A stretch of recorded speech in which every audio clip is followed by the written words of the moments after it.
I'm bitter, just like coffee. Why would you take a powerful drug that gets you all hyper-focused to overwork and try harder and faster in your shitty job working for someone that you hate? There was a Swedish study that concluded if you need coffee to do your job, then you shouldn't be doing it in the first place.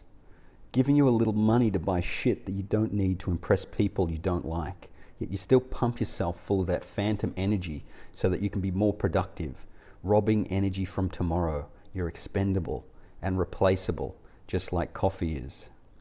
Coffee puts you on the back foot by putting one foot in front worrying about the future and the other foot behind worrying about the past, leaving you shitting on today.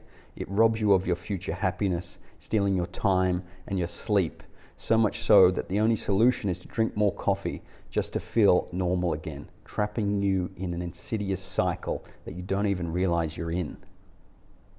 Look at the home of coffee, where coffee originated, and look at the countries where they grow coffee, where it's native, where it can be picked and processed without being shipped. Do they look like they've been extremely productive because of coffee? If coffee was so amazing, then why wouldn't these countries be so amazing instead of still developing? Why wouldn't their GDP be higher? Why wouldn't they be happier and safer and more productive? Look at Italy before they invented the espresso machine and started drinking coffees all day. They had Michelangelo, Da Vinci, Marco Polo, the Roman Empire. Then they started drinking coffee and it was Mussolini and Berlusconi and football and graffiti.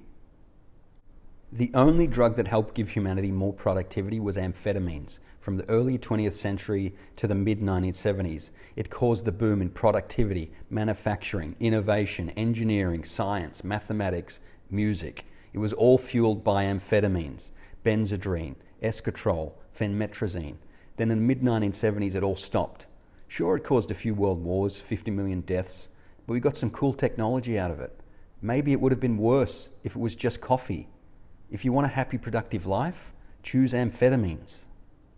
Have you ever walked down to your local high street at 7 a.m. on a Saturday morning and you see people in their late 30s, 40s and 50s dressed in activewear, pushing prams, carrying trays of coffee with a depressed expression on their face, looking like they're struggling to hold it all together?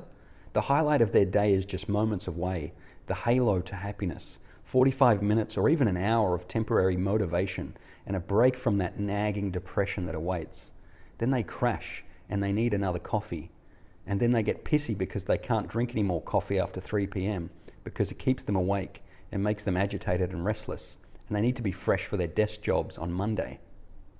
I put it to you that these people are the most destructive people in society, making rash decisions in offices of power based on the whims of the highs and lows of their coffee addiction. Avoid them at all costs. And whatever you do, do not stop and chat on the street whilst they're holding a coffee. Don't engage in conversation. Don't even make eye contact. Just keep walking. And if you do see two slightly overweight, late 30s women with prams holding coffees, dressed in activewear that's never seen a gym, laughing, talking quickly, exchanging compliments, just cross the street. A good tip is to always wear AirPods, even with no music playing. Just keep moving and let them wear themselves out. Be thankful that you aren't one of those addicts, constantly thinking that somewhere deep down the coffee will help them, that high on coffee, they might get some great ideas. And more is better. And one of those ideas might be the one they needed to help them exit their shitty lives and avoid continuing on in their depressing, deeply lonely existence. Fuck coffee. Coffee is dangerous. Coffee is bad for you. Coffee will make you depressed.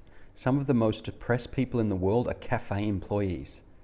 In the morning, they're jacked, smiling, happy, content on the drug, keen to take your poached egg order, sociable, affable, charming, talkative, informative. And then after the 5th or 6th coffee, when it hits 2:35 p.m., it's all over. The shop has to shut. Depression knocks at the door. The abandonment of happiness. The allure for the joys of socializing with humanity wanes. These people become dangerous, edgy, depressed, snarky, anxious, irritable, and cut off again.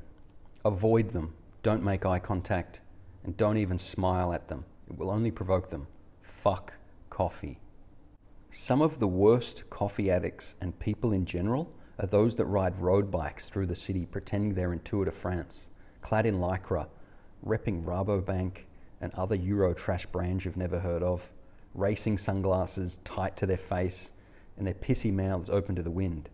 They're judging you and everybody else who is not on a bike, zooming around on coffee, doing a shitty activity, trying to distract themselves from the fact that they have to get up at 5 a.m. Monday morning, sit in traffic for an hour and a half, listening to morning radio.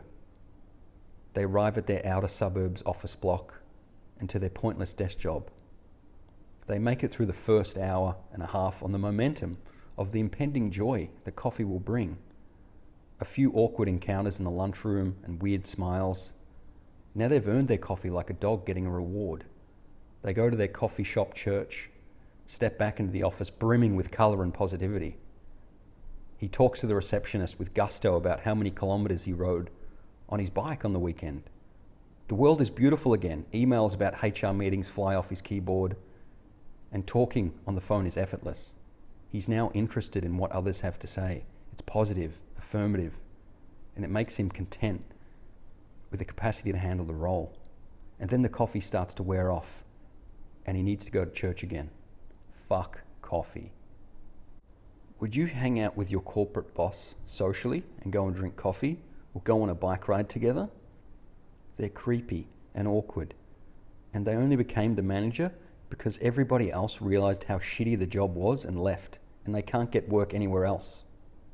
If you're in school, you wouldn't have anything to do with these people. Imagine one day you're walking down the stairs from your shitty office job at 5:01 p.m. and you see your boss walking up the stairs, sipping on their 6th coffee of the day, and you know they're going to collar you and ask you about the upcoming projects, but they don't. They just give you an awkward smile and look quizzically at you because they're thinking, what's wrong with this employee? He's not drinking coffee. There's something very wrong here. Why aren't they as jacked and focused as me at 5 p.m? Maybe I need to schedule a productivity meeting with the whole team. I'm better than them because I have my special little drink. Coffee is a world of eternal fire and a trap set for the working class to keep you motivated just enough to not be poor. Let this be a warning to you. Fuck coffee.